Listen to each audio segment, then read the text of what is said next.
Itnal sir ಆಗಲೇ Hariram sir ಮಾತನಾಡುವಾಗ ನಾವು ಪ್ರೊಟೆಕ್ಟಿವ್ ಕಾರ್ಡ್ ಆಗಿ ಬಳಕೆ ಅನ್ನೋದ್ರ ಬಗ್ಗೆ ಡಿಸ್ಕಸ್ ಮಾಡ್ತಿದ್ವಿ. ಬಟ್ ಗೊಂದಲ ಯಾಕಾಗುತ್ತೆ ಅಂದರೆ ಯಾರು ಯಾವುದನ್ನ ಯಾರನ್ನ ಪ್ರೊಟೆಕ್ಟಿವ್ ಕಾರ್ಡ್ ಆಗಿ ಬಳಕೆ ಮಾಡ್ಕೊಳ್ತಿದ್ದಾರೆ.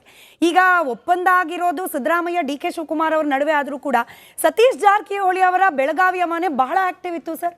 ಡಿನ್ನರ್ ಮೀಟಿಂಗ್ಗಳ ಮೇಲೆ ಡಿನ್ನರ್ ಮೀಟಿಂಗು, ಚರ್ಚೆಗಳ ಮೇಲೆ ಚರ್ಚೆ, ಹೇಳಿಕೆಗಳಲ್ಲಿ ಸತೀಶ್ ಜಾರಕಿಹೊಳಿ ಅವರ ಹೇಳಿಕೆಯಲ್ಲಿ ಸಿಗ್ತಾ ಇರ್ತಕ್ಕಂಥ ಶಾರ್ಪ್ನೆಸ್ಸು ಇನ್ನು ಈ ಇಬ್ಬರ ಹೇಳಿಕೆಯಲ್ಲಿ ಸಿಗ್ತಾ ಇಲ್ಲ. ಅಂದರೆ ಇಲ್ಲಿ ಸಿದ್ದರಾಮಯ್ಯನವರನ್ನ ಸತೀಶ್ ಜಾರಕಿಹೊಳಿ ಅವರು ಪ್ರೊಟೆಕ್ಟಿವ್ ಕಾರ್ಡ್ ಆಗಿ ಬಳಕೆ ಮಾಡ್ಕೊಳ್ತಿದ್ದಾರೆ ಡಿ ಕೆ ಶಿವಕುಮಾರ್ ಅಧಿಕಾರಕ್ಕೆ ಬರದೇ ಇರೋ ರೀತಿಯಲ್ಲಿ, ಅಥವಾ ಸತೀಶ್ ಜಾರಕಿಹೊಳಿ ಅವರನ್ನ ಸಿದ್ದರಾಮಯ್ಯನವರು ಅಹಿಂದ ನಾಯಕ ಅನ್ನೋ ಕಾರಣಕ್ಕೆ ಪ್ರೊಟೆಕ್ಟಿವ್ ಕಾರ್ಡ್ ಆಗಿ ಬಳಕೆ ಮಾಡ್ಕೊಳ್ತಿದ್ದಾರೆ. Too much confusion. ಇವೆಲ್ಲ ಬಾರ್ಗೇನಿಂಗ್ ಚಿಪ್ಸ್. ನಾಳೆ ಮಾತುಕತೆಗೆ ಬಂದಾಗ ಈಗ ನನಗೆ ಸಿಗೋದಿಲ್ವಾ ಅವ್ರಿಗೂ ಸಿಗಬಾರ್ದು ಅನ್ನೋ ಲೆಕ್ಕ ಅಷ್ಟೇ.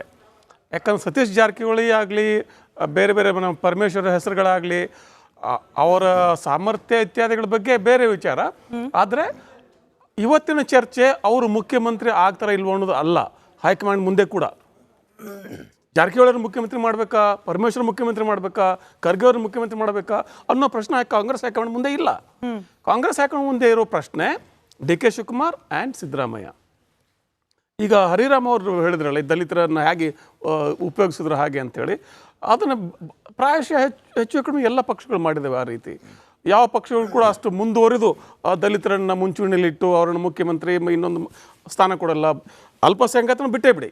ಆಮೇಲೆ ಮಹಿಳೆಯರು ಕೂಡ ಅಷ್ಟೇ. ಮೂರು ವರ್ಗಗಳನ್ನ ಭಾಳ ತಾತ್ಸಾರ ಅನ್ನೋದಕ್ಕಿಂತ ಡಿಸ್ಕ್ರಿಮಿನೇಟರಿ ಟ್ರೀಟ್ಮೆಂಟನ್ನು ಕೊಡ್ತವೆ ಎಲ್ಲ ಪಕ್ಷಗಳು.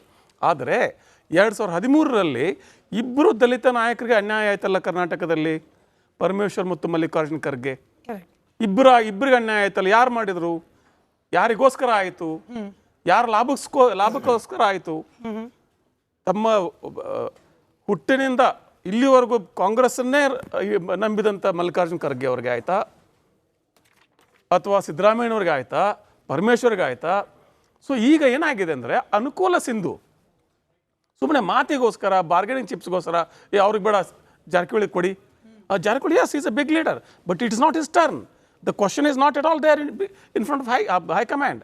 ಪಾರ್ಟಿ ಹೈಕಮಾಂಡ್ ಮುಂದಿರೋ ಪ್ರಶ್ನೆ ಸಿದ್ದರಾಮಯ್ಯ ಮತ್ತು ಡಿ ಕೆ ಶಿವಕುಮಾರ್ ಮಧ್ಯೆ ಒಂದು ಒಪ್ಪಂದ ಆಗಿದೆ ಅಥವಾ ಆಗಿಲ್ಲ, ಇದನ್ನು ಸ್ಪಷ್ಟಪಡಿಸಬೇಕು.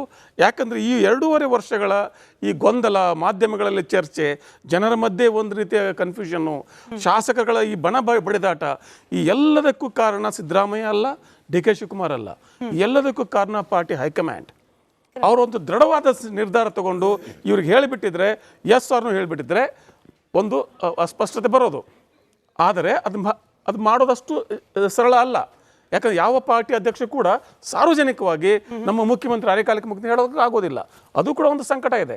ಅದ್ರ ಜೊತೆಗೇನೆ ಮಲ್ಲಿಕಾರ್ಜುನ್ ಖರ್ಗೆ ಪದೇ ಪದೇ ಹೇಳಿದ್ರು, ಈ ವಿಚಾರವಾಗಿ ನೀವು ಮಾತಾಡಬೇಡಿ ಅಂತ. ಯಾವ ಶಾಸಕರು, ಯಾವ ಮಂತ್ರಿಗಳು ಮಾತಾಡಬಾರ್ದು, ಹೈಕಮಾಂಡ್ ನಾವು ನೋಡ್ಕೊಳ್ತೀವಿ ಅಂತ.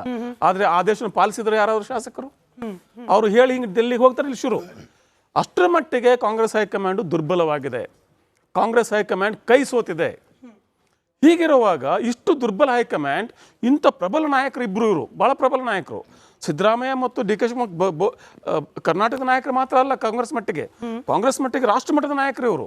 ರಾಷ್ಟ್ರ ಮಟ್ಟದಲ್ಲಿ ಐಕಾನ್ ಆಗಬಲ್ಲಂಥ ನಾಯಕರುಗಳು ಇವರು. ಇಷ್ಟು ಪ್ರಬಲ ನಾಯಕರನ್ನ ಇಷ್ಟು ಗಟ್ಟಿ ಇವರು ತಮ್ಮ ಸ್ಟ್ಯಾಂಡ್ಗಳು ತಗೊಂಡಾಗ ಹೇಗೆ ನಿಭಾಯಿಸ್ತದೆ? That is $1 million question. ನಾಳೆ ಮಂಗಳವಾರ ಏನು ಮಾತಾಡ್ತಾರೆ? ಯಾಕಂದರೆ ಅಶೋಕ್ ಗೌಡ್ ಹೇಳಿದಂಗೆ either way they are going to lose. Congress ಹೈಕಮಾಂಡ್ಗೆ ಎರಡೂ ನಿರ್ಧಾರಕ್ಕೆ ಸಿದ್ದರಾಮಯ್ಯ ಮುಂದುವರಿಸಿದ್ರು ಒಂದು ಲಾಭ ಒಂದು ನಷ್ಟ ಇದೆ, ಡಿ ಕೆ ಶಿವಕುಮಾರ್ ತಂದರೂ ಕೂಡ ಒಂದು ಲಾಭ ಒಂದು ನಷ್ಟ ಇದೆ. ಹೀಗಿರುವಾಗ ಹೇಗೆ which is a better option? ಆ ಒಂದು ಟ್ರಿಕಿ ಬ್ಯಾಲೆನ್ಸ್ ಇದೆ ಅಲ್ಲ, ಆ ಟ್ರಿಕಿ ಬ್ಯಾಲೆನ್ಸನ್ನು ರಾಹುಲ್ ಗಾಂಧಿ ಕಂಡುಕೊಳ್ತಾರೆ ಅಂತ ನನಗಂತೂ ಅನಿಸೋದಿಲ್ಲ. ಪ್ರಾಬಬ್ಲಿ ಮಲ್ಲಿಕಾರ್ಜುನ್ ಖರ್ಗೆ ಅವ್ರು ಮಾತು ಕೇಳಿದ್ರೆ ಆಗ್ಬೋದೇನೋ. ನೀವು ಇಟ್ನಾಳ್ ಸರ್ ಆಗಲೇ ಹರಿರಾಮ್ ಸರ್ ಮಾತನಾಡುವಾಗ ನಾವು ಪ್ರೊಟೆಕ್ಟಿವ್ ಕಾರ್ಡ್ ಆಗಿ ಬಳಕೆ ಅನ್ನೋದ್ರ ಬಗ್ಗೆ ಡಿಸ್ಕಸ್ ಮಾಡ್ತಿದ್ವಿ. ಬಟ್ ಗೊಂದಲ ಯಾಕಾಗುತ್ತೆ ಅಂದರೆ ಯಾರು ಯಾರನ್ನ ಪ್ರೊಟೆಕ್ಟಿವ್ ಕಾರ್ಡ್ ಆಗಿ ಬಳಕೆ ಮಾಡ್ಕೊಳ್ತಿದ್ದಾರೆ. ಈಗ ಒಪ್ಪಂದ ಆಗಿರೋದು ಸಿದ್ದರಾಮಯ್ಯ ಡಿ ಕೆ ಶಿವಕುಮಾರ್ ಅವರ ನಡುವೆ ಆದರೂ ಕೂಡ ಸತೀಶ್ ಜಾರಕಿಹೊಳಿ ಅವರ ಬೆಳಗಾವಿಯ ಮನೆ ಬಹಳ ಆಕ್ಟಿವ್ ಇತ್ತು ಸರ್. ಡಿನ್ನರ್ ಮೀಟಿಂಗ್ಗಳ ಮೇಲೆ ಡಿನ್ನರ್ ಮೀಟಿಂಗು, ಚರ್ಚೆಗಳ ಮೇಲೆ ಚರ್ಚೆ, ಹೇಳಿಕೆಗಳಲ್ಲಿ ಸತೀಶ್ ಜಾರಕಿಹೊಳಿ ಅವರ ಹೇಳಿಕೆಯಲ್ಲಿ ಸಿಗ್ತಾ ಇರ್ತಕ್ಕಂಥ ಶಾರ್ಪ್ನೆಸ್ಸು ಇನ್ನು ಈ ಇಬ್ಬರ ಹೇಳಿಕೆಯಲ್ಲಿ ಸಿಗ್ತಾ ಇಲ್ಲ. ಅಂದರೆ ಇಲ್ಲಿ ಸಿದ್ದರಾಮಯ್ಯನವರನ್ನ ಸತೀಶ್ ಜಾರಕಿಹೊಳಿ ಅವರು ಪ್ರೊಟೆಕ್ಟಿವ್ ಕಾರ್ಡ್ ಆಗಿ ಬಳಕೆ ಮಾಡ್ಕೊಳ್ತಿದ್ದಾರೆ ಡಿ ಕೆ ಶಿವಕುಮಾರ್ ಅಧಿಕಾರಕ್ಕೆ ಬರದೇ ಇರೋ ರೀತಿಯಲ್ಲಿ, ಅಥವಾ ಸತೀಶ್ ಜಾರಕಿಹೊಳಿ ಅವರನ್ನ ಸಿದ್ದರಾಮಯ್ಯನವರು ಅಹಿಂದ ನಾಯಕ ಅನ್ನೋ ಕಾರಣಕ್ಕೆ ಪ್ರೊಟೆಕ್ಟಿವ್ ಕಾರ್ಡ್ ಆಗಿ ಬಳಕೆ ಮಾಡ್ಕೊಳ್ತಿದ್ದಾರೆ. Too much confusion. ಇವೆಲ್ಲ ಬಾರ್ಗೇನಿಂಗ್ ಚಿಪ್ಸ್. ನಾಳೆ ಮಾತುಕತೆಗೆ ಬಂದಾಗ ಈಗ ನನಗೆ ಸಿಗೋದಿಲ್ವಾ ಅವ್ರಿಗೂ ಸಿಗಬಾರ್ದು ಅನ್ನೋ ಲೆಕ್ಕ ಅಷ್ಟೇ.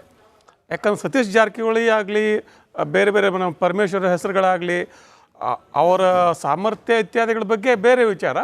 ಆದರೆ ಇವತ್ತಿನ ಚರ್ಚೆ ಅವರು ಮುಖ್ಯಮಂತ್ರಿ ಆಗ್ತಾರ ಇಲ್ವೋ ಅನ್ನೋದು ಅಲ್ಲ. ಹೈಕಮಾಂಡ್ ಮುಂದೆ ಕೂಡ ಜಾರಕಿಹೊಳಿ ಮುಖ್ಯಮಂತ್ರಿ ಮಾಡಬೇಕಾ, ಪರಮೇಶ್ವರ್ ಮುಖ್ಯಮಂತ್ರಿ ಮಾಡಬೇಕಾ, ಖರ್ಗೆ ಅವ್ರ ಮುಖ್ಯಮಂತ್ರಿ ಮಾಡಬೇಕಾ ಅನ್ನೋ ಪ್ರಶ್ನೆ ಕಾಂಗ್ರೆಸ್ ಹೈಕಮಾಂಡ್ ಮುಂದೆ ಇಲ್ಲ. ಕಾಂಗ್ರೆಸ್ ಹೈಕಮಾಂಡ್ ಮುಂದೆ ಇರೋ ಪ್ರಶ್ನೆ ಡಿ.ಕೆ. ಶಿವಕುಮಾರ್ ಆ್ಯಂಡ್ ಸಿದ್ದರಾಮಯ್ಯ. ಈಗ ಹರಿರಾಮ್ ಅವರು ಹೇಳಿದ್ರಲ್ಲ, ದಲಿತರನ್ನ ಹೇಗೆ ಉಪಯೋಗಿಸಿದ್ರು ಹಾಗೆ ಅಂತೇಳಿ, ಅದನ್ನು ಪ್ರಾಯಶಃ ಹೆಚ್ಚು ಕಡಿಮೆ ಎಲ್ಲ ಪಕ್ಷಗಳು ಮಾಡಿದ್ದೇವೆ ಆ ರೀತಿ.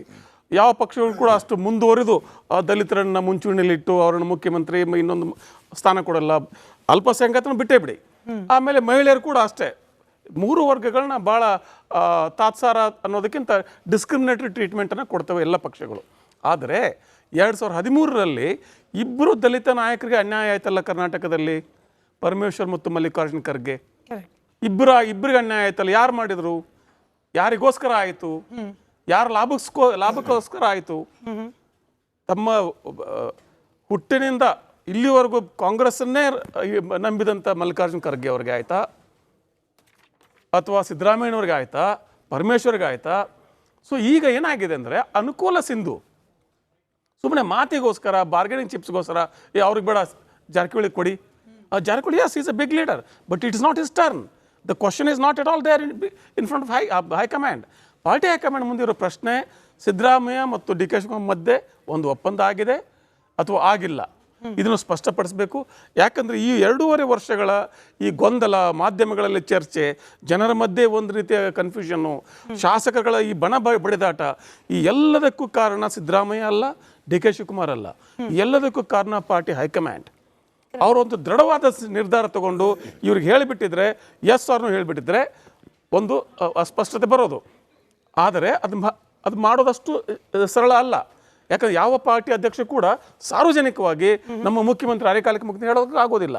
ಅದು ಕೂಡ ಒಂದು ಸಂಕಟ ಇದೆ. ಅದ್ರ ಜೊತೆಗೇನೆ ಮಲ್ಲಿಕಾರ್ಜುನ್ ಖರ್ಗೆ ಪದೇ ಪದೇ ಹೇಳಿದ್ರು, ಈ ವಿಚಾರವಾಗಿ ನೀವು ಮಾತಾಡಬೇಡಿ ಅಂತ. ಯಾವ ಶಾಸಕರು, ಯಾವ ಮಂತ್ರಿಗಳು ಮಾತಾಡಬಾರ್ದು, ಹೈಕಮಾಂಡ್ ನಾವು ನೋಡ್ಕೊಳ್ತೀವಿ ಅಂತ. ಆದರೆ ಆದೇಶ ಪಾಲಿಸಿದ್ರು ಯಾರಾದ್ರು ಶಾಸಕರು? ಅವರು ಹೇಳಿ ಹಿಂಗೆ ಡೆಲ್ಲಿಗೆ ಹೋಗ್ತಾರೆ, ಇಲ್ಲಿ ಶುರು. ಅಷ್ಟರ ಮಟ್ಟಿಗೆ ಕಾಂಗ್ರೆಸ್ ಹೈಕಮಾಂಡು ದುರ್ಬಲವಾಗಿದೆ. ಕಾಂಗ್ರೆಸ್ ಹೈಕಮಾಂಡ್ ಕೈ ಸೋತಿದೆ. ಹೀಗಿರುವಾಗ ಇಷ್ಟು ದುರ್ಬಲ ಹೈಕಮಾಂಡ್, ಇಂಥ ಪ್ರಬಲ ನಾಯಕರು ಇಬ್ಬರು, ಇವರು ಭಾಳ ಪ್ರಬಲ ನಾಯಕರು, ಸಿದ್ದರಾಮಯ್ಯ ಮತ್ತು ಡಿ.ಕೆ. ಶಿವಕುಮಾರ್ ಕರ್ನಾಟಕದ ನಾಯಕರು ಮಾತ್ರ ಅಲ್ಲ, ಕಾಂಗ್ರೆಸ್ ಮಟ್ಟಿಗೆ ರಾಷ್ಟ್ರ ಮಟ್ಟದ ನಾಯಕರು ಇವರು. ರಾಷ್ಟ್ರ ಮಟ್ಟದಲ್ಲಿ ಐಕಾನ್ ಆಗಬಲ್ಲಂಥ ನಾಯಕರುಗಳು ಇವರು. ಇಷ್ಟು ಪ್ರಬಲ ನಾಯಕರನ್ನ ಇಷ್ಟು ಗಟ್ಟಿ ಇವರು ತಮ್ಮ ಸ್ಟ್ಯಾಂಡ್ಗಳು ತಗೊಂಡಾಗ ಹೇಗೆ ನಿಭಾಯಿಸ್ತದೆ? That is $1 million question. ನಾಳೆ ಮಂಗಳವಾರ ಏನು ಮಾತಾಡ್ತಾರೆ? ಯಾಕಂದರೆ ಅಶೋಕ್ ಗೌಡ್ ಹೇಳಿದಂಗೆ either way they are going to lose. Congress ಹೈಕಮಾಂಡ್ಗೆ 2 ನಿರ್ಧಾರಕ್ಕೆ ಸಿದ್ದರಾಮಯ್ಯ ಮುಂದುವರಿಸಿದ್ರು ಒಂದು ಲಾಭ, ಒಂದು ನಷ್ಟ ಇದೆ. ಡಿ.ಕೆ. ಶಿವಕುಮಾರ್ ತಂದರೂ ಕೂಡ ಒಂದು ಲಾಭ, ಒಂದು ನಷ್ಟ ಇದೆ. ಹೀಗಿರುವಾಗ ಹೇಗೆ which is a better option? ಆ ಒಂದು ಟ್ರಿಕಿ ಬ್ಯಾಲೆನ್ಸ್ ಇದೆ ಅಲ್ಲ, ಆ ಟ್ರಿಕಿ ಬ್ಯಾಲೆನ್ಸನ್ನು ರಾಹುಲ್ ಗಾಂಧಿ ಕಂಡುಕೊಳ್ತಾರೆ ಅಂತ ನನಗಂತೂ ಅನಿಸೋದಿಲ್ಲ. ಪ್ರಾಬಬ್ಲಿ ಮಲ್ಲಿಕಾರ್ಜುನ್ ಖರ್ಗೆ ಅವ್ರು ಮಾತು ಕೇಳಿದ್ರೆ ಆಗ್ಬೋದೇನೋ. ನೀವು